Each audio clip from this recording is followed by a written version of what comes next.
This video guide will look at the CiDA examination, Unit 1. It's a 2.5-hour exam which you need to complete independently and on your secure area. When you log onto your area, you'll find that you've been given an assets folder. This will include all of the key information for the exam. You'll also be given a question paper. This will explain to you all the activities that you need to complete, as well as the number of marks for each particular part. For these video guides, we've also included the mark scheme. When we've completed the project, we'll refer back to this to see how marks were awarded. During the real exam, you won't have access to this document. However, it's really useful to look through it to see where the full marks can be awarded. When you first go into the exam, you need to think of how much time you've got and the tasks that you need to complete. You'll have both a physical and a digital copy of the question paper. And I'd highly recommend that you try and follow as many of the guidelines as shown in this video when you're completing your paper. The first thing to do on the physical paper is to use the highlighters for the key information. You're presented with a client brief. I'll be digitally highlighting the key information, but I think you should do this on your physical paper when conducting the exam. Let's take a look. First of all, we're given a client brief. They've set out a website and they give us a little bit of information about it. It's a food website and we need to produce a microsite for students at college and university. They're living away from home for the first time.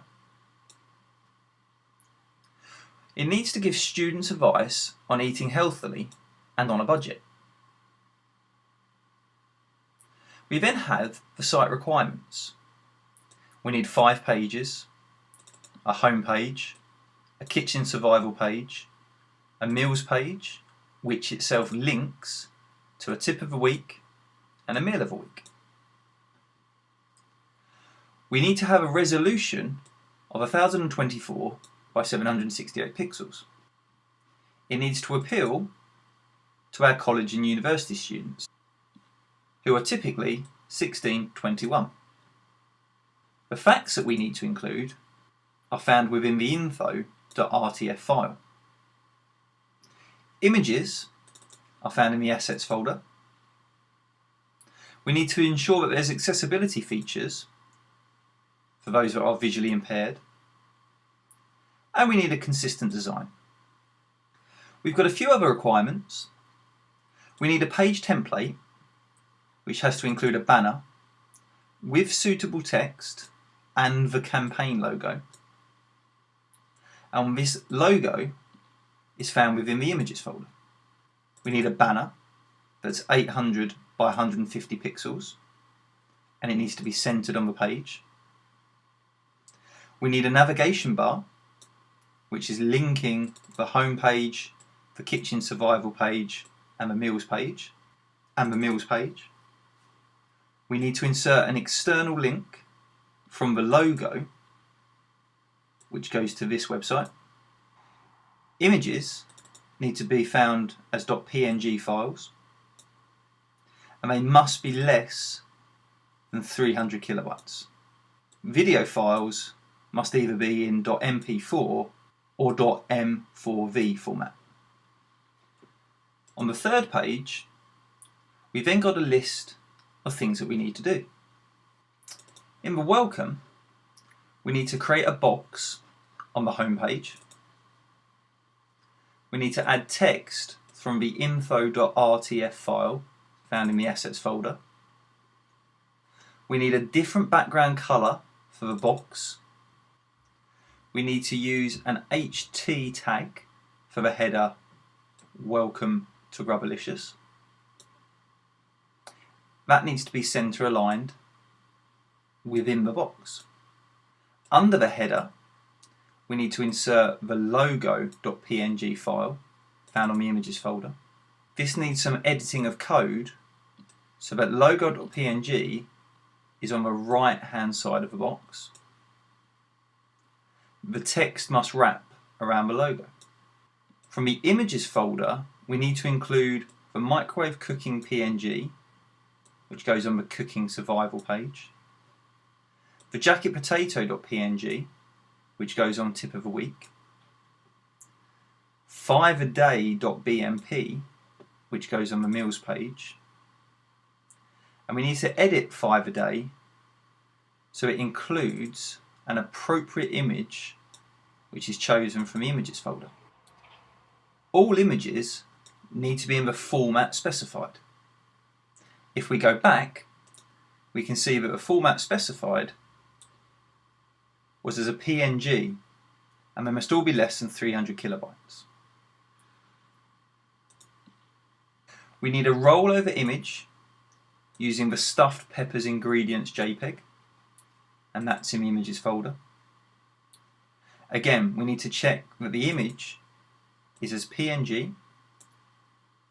It rolls over to show stuffed peppers method.png, and that needs to be the same size as the initial image. We also need to ensure that the image is included on the meal of a week page. We're asked to look at the meals page and use appropriate images or cropped images from the images folder. And these need to create links to the tip of the week page and the meal of the week page. Thumbnail images should be edited to include the name of the pages they link to. The video, which is found within the assets folder, needs to be embedded on the meal of a week page. The video should play only on click. And finally, on the contacts, we need an email link for further information. And the email address is found in the info.rtf file. On the final page, we're then given the task. We need to design and create the microsite. We need to create a page template, which ensures consistency. We need to include the requirements, which are specified in the client brief. We need a logical folder structure to place our site files. And finally, in activity 2, you'll need to explain your design decisions, justify your choices, and suggest further improvements as part of your evaluation. Activity 1 is to design, build, and test the microsite. You do not need to check any of the external links. You'll notice that the internet will be blocked, so this won't be possible anyway. For activity 1, this is worth 44 of the 50 marks. Finally, for activity 2, you need to complete the evaluation, and this is to be completed using the document evaluation.doc, and that's worth a further 6 marks. When you first approach the Unit 1 examination, you need to spend some time really checking that you're aware of the instructions, you know where all the assets are found, and you know what to do. As the guide has just shown, you need to go through the client brief as well as the task and highlight any key information. It would be highly recommended as you go through the task that you begin ticking off certain aspects. For example, we know that 5 pages are needed: the home, the kitchen survival, the meals, and the meals itself links to tip of the week and meal of the week. When each of these 5 pages has been done, we would suggest ticking off the page and moving to the next bullet point. Upon completion of each of the bullet points, you should tick them off and then move on to the next. In terms of time, going through the question paper and highlighting the key points should take somewhere between 5 and 10 minutes. It's a really important step to take because missing out any of these parts will ultimately cost you some marks in the overall exam. The assets folder contains all the documents that you have been supplied to create the website. You won't need to go onto the internet to download any extra videos or pictures or any text. It's all supplied within.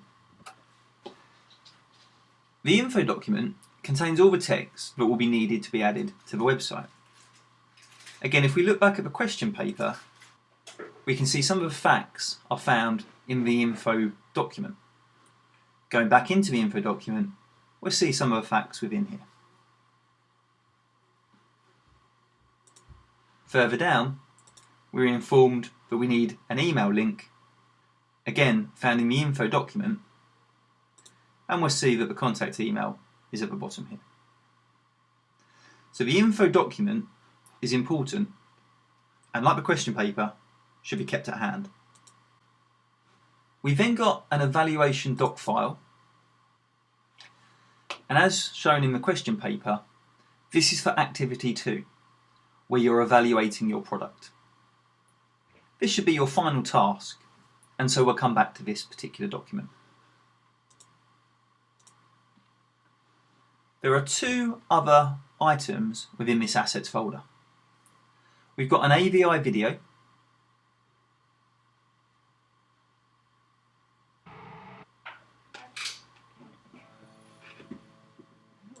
and so this video will need to be inserted. Again, if we look back at the question paper, it did inform us that the video file needs to be as a .mp4 or a .m4v format, and so we will need to check that the formats are correct.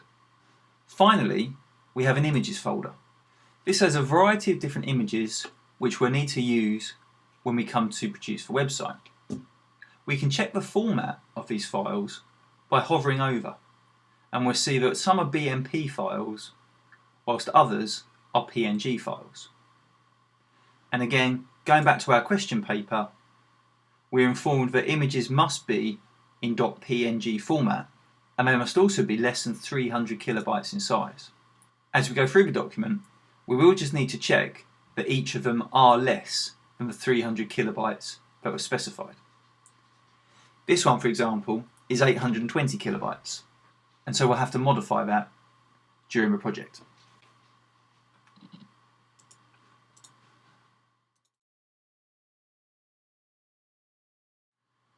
So finally, before we get into actually making the website, we just need to have a look at some of the assets that we've got and check that they are in the suitable formats. So for example, we've got to make a banner that's 800 by 150 pixels, the website's got to be 1024 by 768, but some of the file formats, for example the images, must be as a .png, and they must be less than 300 kilobytes. And that's the same for the video files, they need to be in .mp4 or .m4v. If we go back into the assets, we can have a look at what we've been supplied in the images. I'm going to drop down and have a look on my view, and I'm going to get some details for each of them. I can search by type, and I'll notice that actually I've got a variety of JPEGs and a BMP file, and these all need to be converted into PNG. Now my feeling would actually say, as the very first part of the task, I would go ahead and convert these into a PNG format. The best way to do that would be to open up an application such as Photoshop. So what I'm going to do is actually select all of them and just drag them into Photoshop. They then appear along the top, and for each one we can simply go to Save As and choose a PNG file.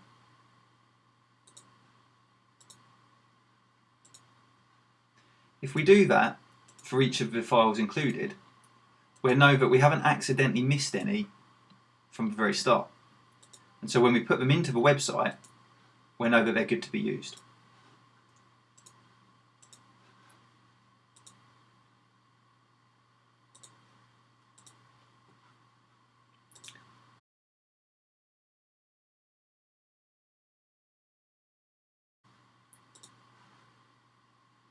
If you're relatively quick, converting all the image files into the appropriate PNG format should only take a few minutes.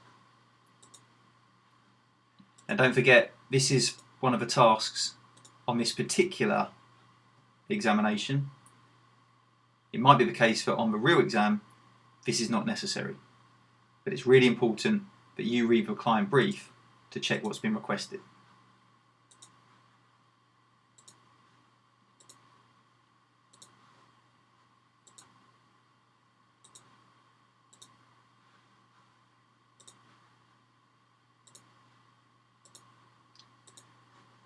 Having now saved the last one into the original folder, I can close down Photoshop and have a quick look.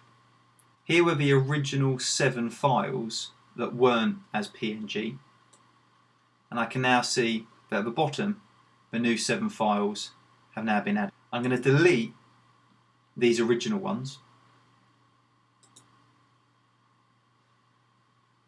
and at the bottom I'm just going to very quickly go through and check the file size of my exported documents.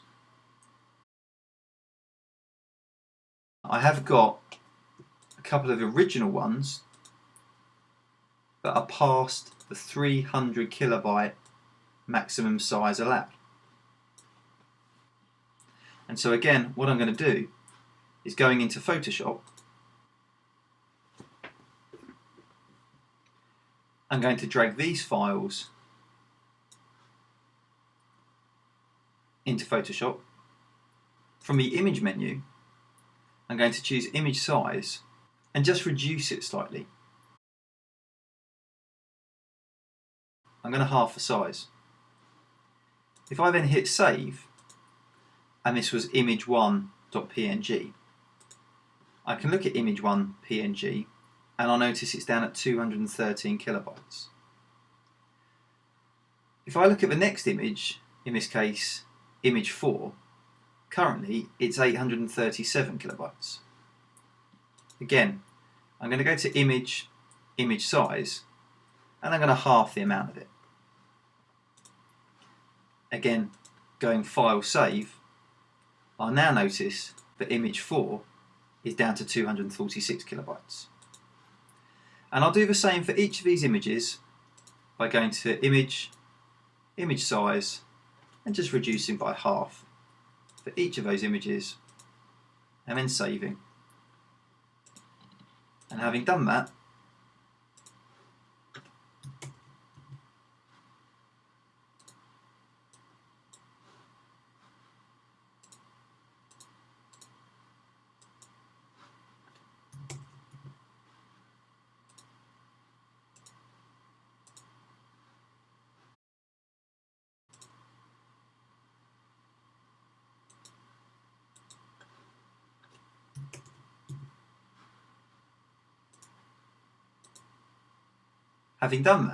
I should find that now all of my images are also less than the 300 kilobytes that was required. Now looking through, I have actually missed one out. Image 6 is still over that limit. So again, I'll go into Photoshop, I'll drag that in, and I'll change my image size, and this time I'll go just a little bit smaller and hit save. And I'll now notice it's under the limit. So that's a quick way to check that all of my assets are in the specified format and within the size limit. Now for our video conversion, the easiest program to use is probably something like VLC Media Player. Opening up the file, I can then choose my media and I can convert or save it. I then add the file that I'm looking for. In this case, it's in my assets and it's for video. I can then go to Convert Save. I can choose the location of where I would now want the video to go. Again, I'm going to place it in my assets and save it as video. But this time I'm going to have the type as an MP4. If I hit save and start,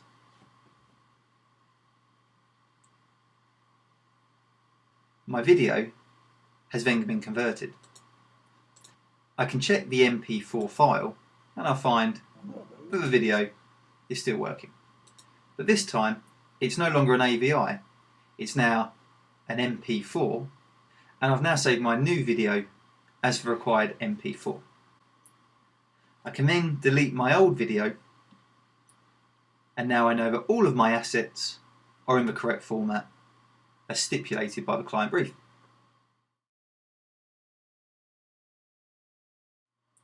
Just a cautionary word of warning: be careful when deleting the image files.